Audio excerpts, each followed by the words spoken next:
जय माता दी मित्रों, आयुष ज्योतिष संस्थान में आपका स्वागत है।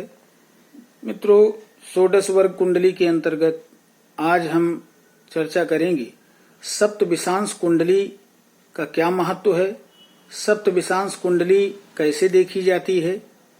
मित्रों, सर्वप्रथम पहले किसी व्यक्ति के स्वास्थ्य के विषय में, उसकी तंदुरुस्ती कैसी रहेगी, वह कितना स्वस्थ रहेगा, आने वाले समय में उसको कोई बड़ी समस्या या शारीरिक व्याधि तो नहीं रहेगी। इसके लिए हमें कुंडली के, जन्म कुंडली के लग्न और लग्नेश और छठे भाव का अध्ययन करना पड़ता है।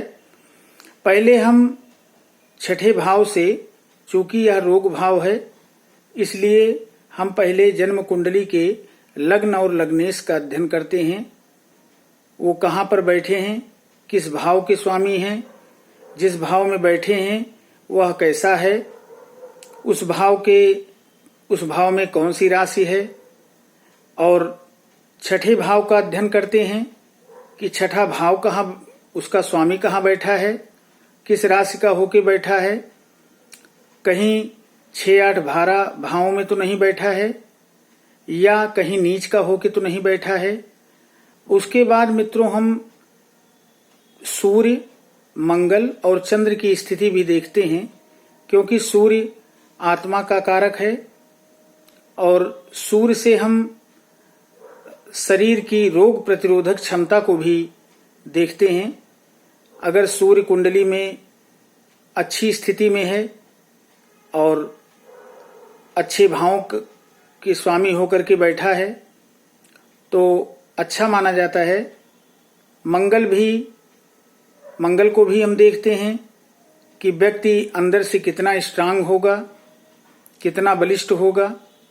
चंद्रमा मन का कारक है, इसलिए इसमें चंद्रमा को भी लेते हैं।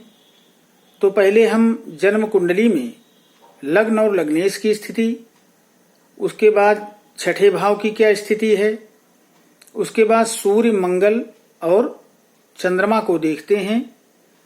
अगर मान लीजिए किसी ने यह प्रश्न किया, किसी ज्योतिषी से जो जानकार है, उससे यह प्रश्न किया कि गुरुजी बताइए हमारा स्वास्थ्य कैसा रहेगा, हमको कोई बड़ी व्याधि तो नहीं है, कोई समस्या तो नहीं है।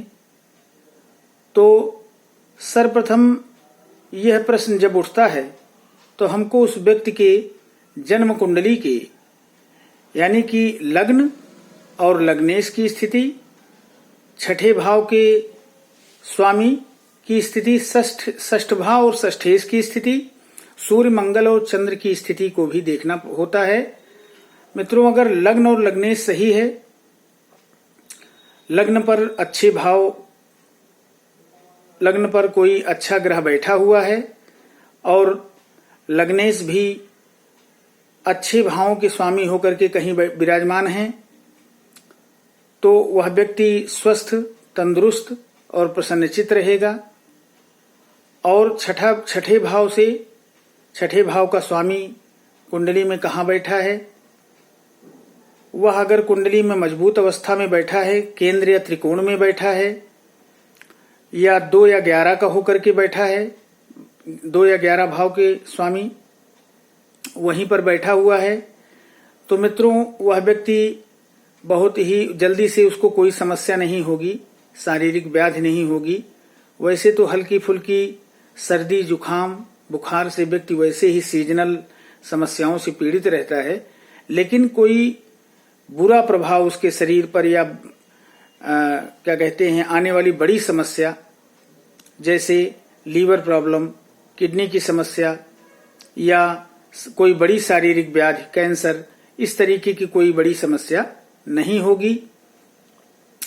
अगर वही सूर्य, मंगल, लग्न, लग्नेश की स्थिति हमको और गहराई से देखना हो, डीप में जाकर के देखना हो और यह पता लगाना हो कि अमुक व्यक्ति जिसकी कुंडली हम देख रहे हैं उसका स्वास्थ्य कैसा रहेगा, वह कोई बड़ी शारीरिक व्याधि तो उसको नहीं होगी। इसके लिए हमको उस व्यक्ति के सप्तविशांश कुंडली का भी अध्ययन करना चाहिए।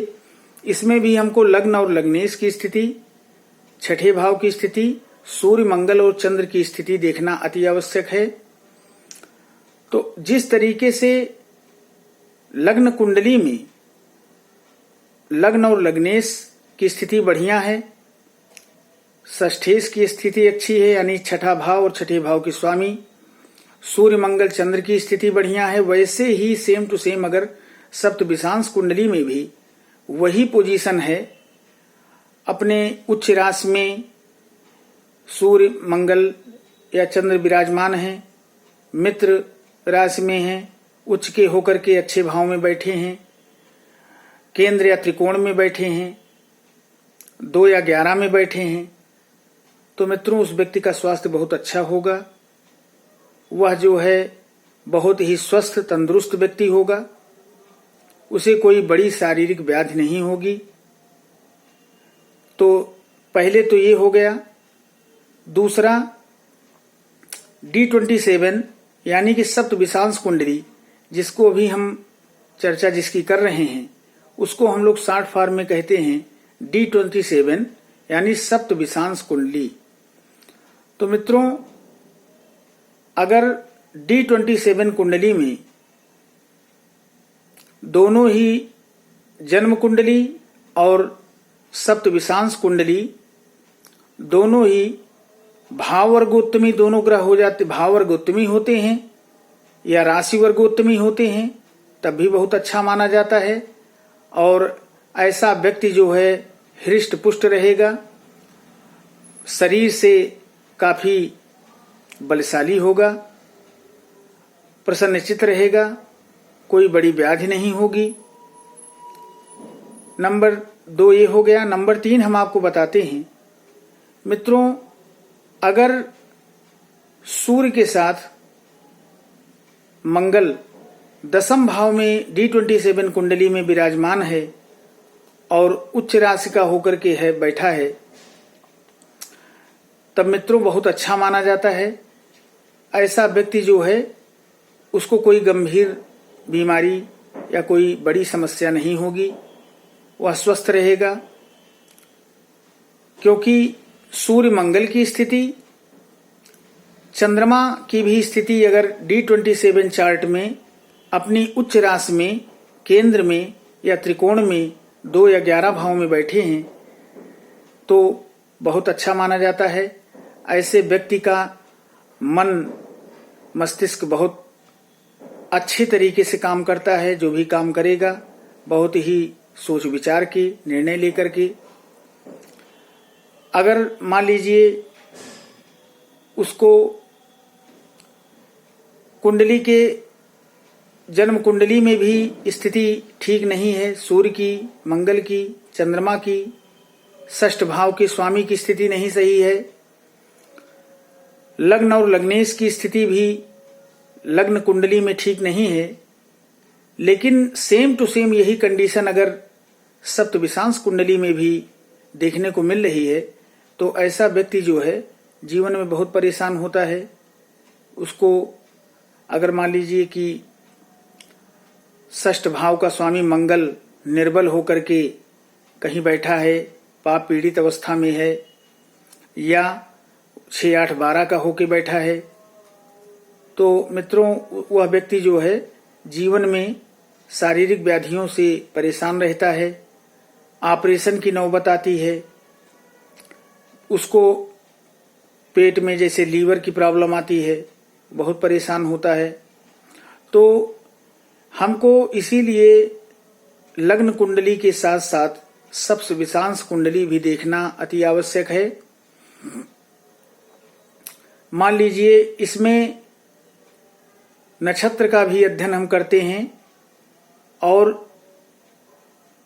किस राशि में कौन सा ग्रह, अगर सूर्य है तो किस राशि में बैठा है, कहीं नीच का होकर के तो नहीं बैठा है, चंद्रमा है तो वो किस राशि में बैठा है, कहीं नीच का होके 6, 8, 12 का हो भाव में तो नहीं बैठा है। अगर ऐसी स्थिति जो है जन्म कुंडली और सप्तविशांश कुंडली में देखने को मिलती है तो वह व्यक्ति बहुत परेशान होता है।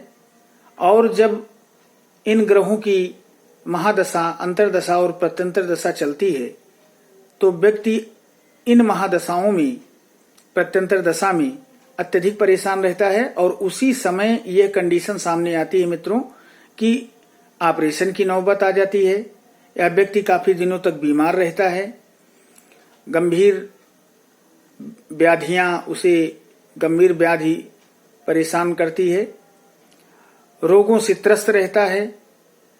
केवल लग्न कुंडली देख करके ही सभी निर्णय ले लेना ये उचित नहीं है। लग्न कुंडली के साथ साथ हमको सप्तविशांश कुंडली को भी देखना होता है, तभी हमको सही सही जानकारी मिलती है। अगर लग्न कुंडली मान लीजिए, वैसे तो लग्न कुंडली सब कुछ है, पहले मोटे तौर पर देख करके बताया जा सकता है कि लग्न और लग्नाधिपति कहाँ किस भाव में बैठे हैं, षष्ठ भाव षष्ठेश कहाँ बैठे हैं, सूर्य चंद्र और मंगल कहाँ बैठे हैं। तो वैसे देख करके ऊपर ऊपर बताया जा सकता है कि क्या पोजीशन होगी, लेकिन अगर हमको और सूक्ष्मता से अध्ययन करना हो तो हमको सप्तविशांश कुंडली देखना अति आवश्यक है, तभी हम सही निर्णय पर ले पाएंगे। और उस जो भी व्यक्ति अपने विषय में जानकारी प्राप्त करना चाहता है कि क्या समस्या होगी, हमें शारीरिक व्याधि तो नहीं होगी, कोई बहुत बड़ी समस्या तो नहीं होगी, हम स्वस्थ रहेंगे कि नहीं रहेंगे, इसको देखने के लिए हमको सप्तविशांश कुंडली का भी अध्ययन करना चाहिए, तभी सही फलादेश हम कर पाएंगे। तो मित्रों, आज हमने सप्तविशांश कुंडली के बारे में आपको बताया।